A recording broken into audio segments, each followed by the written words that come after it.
In the small town of Derry, Maine, Jim Blackthorne, a retired police captain, lived a quiet life. His neighbors knew him as the affable retiree who'd served his country, but what they didn't know was the darkness that lurked beneath his normal facade. One night, under the heavy shadows of a new moon, Jim sat in the living room, a bottle of whiskey half empty by his side. The lamp flickered, casting an eerie glow around him, matching the fear in his eyes. His gaze was fixed on a small, glowing object embedded under the skin of his forearm. Suddenly, the floor beneath him began to vibrate. A luminous beam of light descended from above, the ceiling dissipating, revealing a saucer-like craft in the sky. Jim's heart pounded in his chest, but he didn't move. He'd been through this before. As the beam engulfed him, he felt a cold wave of dread wash over him. The room dissolved around him, replaced by the sterile, cold interior of the craft.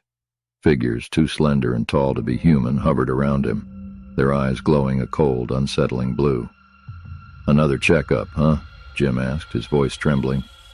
One of the figures moved closer, its eyes focusing on the device in his arm. One of the figures replied in a soft, almost musical voice, "Necessary, Jim. You were chosen." After a series of painful procedures, Jim returned home, his memory of the events blurry, but the physical evidence remained. The device in his arm pulsed with a soft glow. The whiskey bottle is still half empty. Days passed, each one a mirror of the one before. The town remained blissfully unaware of Jim's nightly excursions. Everyone, except for one man, Mike Hanlon, the town librarian, had always been intrigued by the strange phenomena around Derry. One evening he noticed Jim sitting at his window, staring at the night sky. A strange glow emanated from his home, and Mike decided to investigate. He knocked on Jim's door, noticing the man's haggard appearance. The dark circles under his eyes spoke volumes. Jim welcomed him in, his gaze shifting back to the window. Mike asked, "Jim, you okay? You've been acting strange lately." After a long pause, Jim sighed, rolling up his sleeve to reveal the glowing device. "I don't have much time, Mike," he said, his voice heavy with despair. As Mike listened to Jim's outlandish tale, he couldn't help but feel a chill run down his spine. The story was too bizarre to be a fabrication. He left Jim's house that night, his mind swirling with possibilities.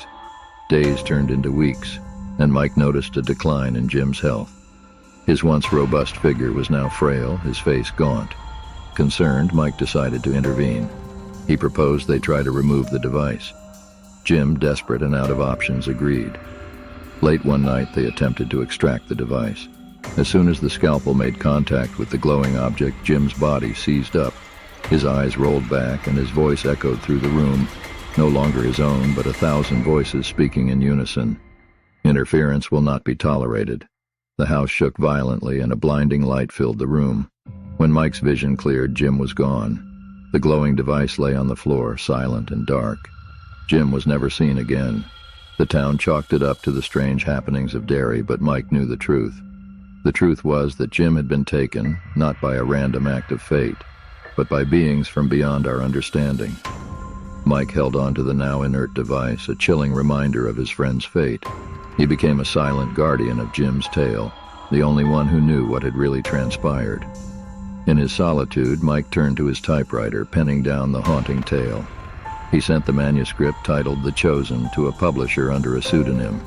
The chilling account of abduction and alien experimentation became a bestseller, its readers blissfully unaware of its basis in truth. Months later, as Mike walked by Jim's now abandoned house, he noticed a faint glow coming from the window.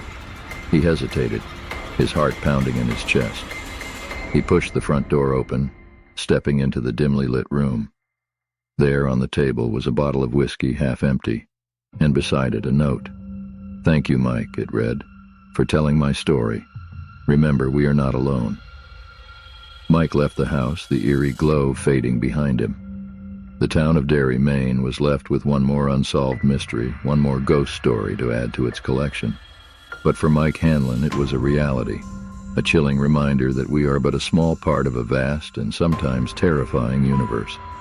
The tale of Jim Blackthorne, the police captain taken by extraterrestrial beings, was a shock to those who knew him, and a mystery to those who dared to delve into the unknown. His tale served as a haunting reminder of the mysteries that lie in the great beyond.